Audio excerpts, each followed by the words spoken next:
scramble in the descending zone.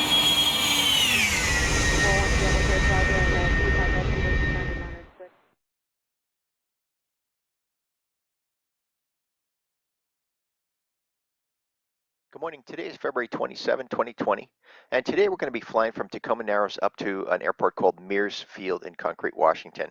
And the reason for today's flight is that's an airport we haven't been into, and they are part of the Fly Washington Passport program. So our goal is to fly into that airport, get the stamp, and then we're going to fly back to Tacoma Narrows.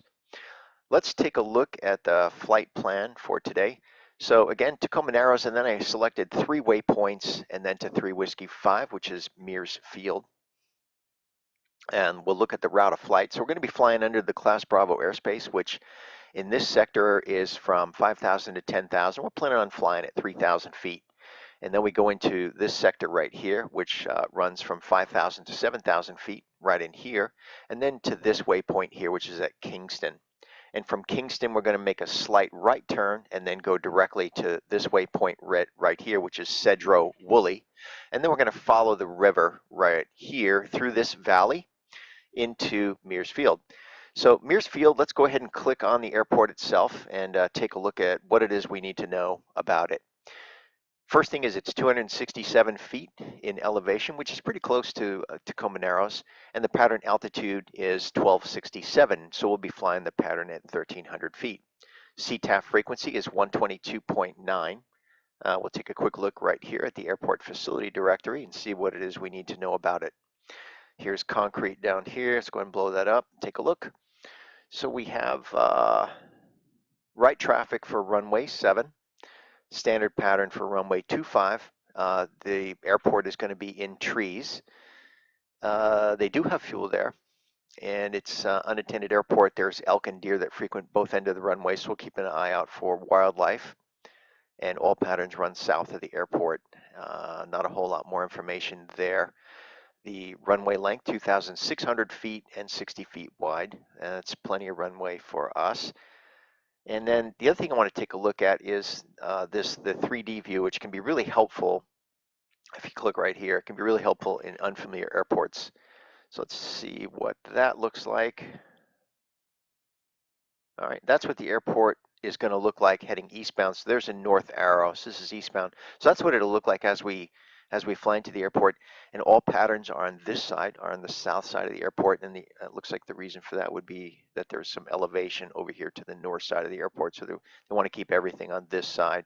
So that's what it's going to look like as we fly through the valley along this river and approach there.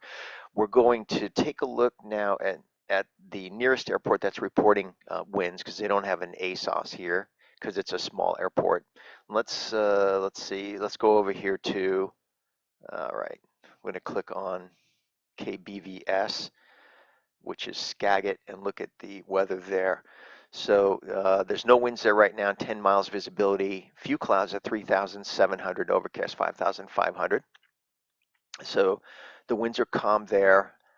We're going to be taking off around midday, so I don't expect that condition to prevail. Probably be some winds. And we'll take a look as we approach. We'll look, see what the weather's doing up there at Skagit Bay. And then if need be, we'll fly over the airport at Mears and see what the windsock's doing before we decide to descend in there for a landing. All right. So I'm going to go back here to the full route. I want to click down here at Tacoma Narrows and see what the present conditions are there. So 10 statute miles visibility clear. Temperature dew point spread is 2 and 2. Altimeter 3046. We're under a kind of a high pressure here. So the weather conditions are very similar throughout the entire region. That's good news.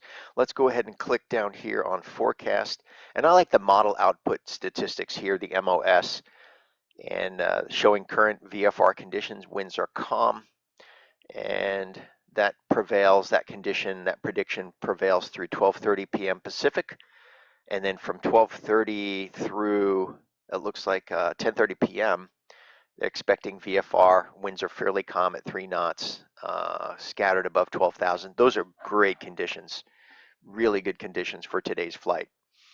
So let's look at the predicted weather up there, the nearest MOS, and let's see, it's reporting VFR, and that condition prevails with clouds overcast 4,000 up to 11:30, and then it's 9,000 broken, and that prevails all the way from 11:30 p.m. to 9:30 a.m. tomorrow morning. So that's fantastic. Great weather conditions. The other thing I want to show you here is I'm going to click on flight plan, and this is pretty cool. If you go down here to 3D and click on that, we can look at our entire flight path. This is from a spot plane perspective, but if you click right here, you can also have an in-cockpit perspective. So I'm going to go back to spot plane. Right now it's set for 20x. I'm going to go ahead and click on that and play. And there it is. So that's I'm gonna advance it too. I'm just gonna grab down here on this bar at the bottom and advance the airplane. So the main part I'm interested in is when we make our right turn to go through that valley. So I'm grabbing down here and advancing the airplane. Oh, okay, there it is. There's that right turn. And that's where we follow the river in. So I'm going to go ahead and rotate the view. That's where we follow the river in through kind of through these little mountains here. And that's the Cascades off there to the east, the North Cascade Mountains. Here's the river. And sometimes I guess when you look at this 3D view, it's going to show you going kind of through this mountain here. Obviously, I'm going to be flying along the river. So kind of disregard that.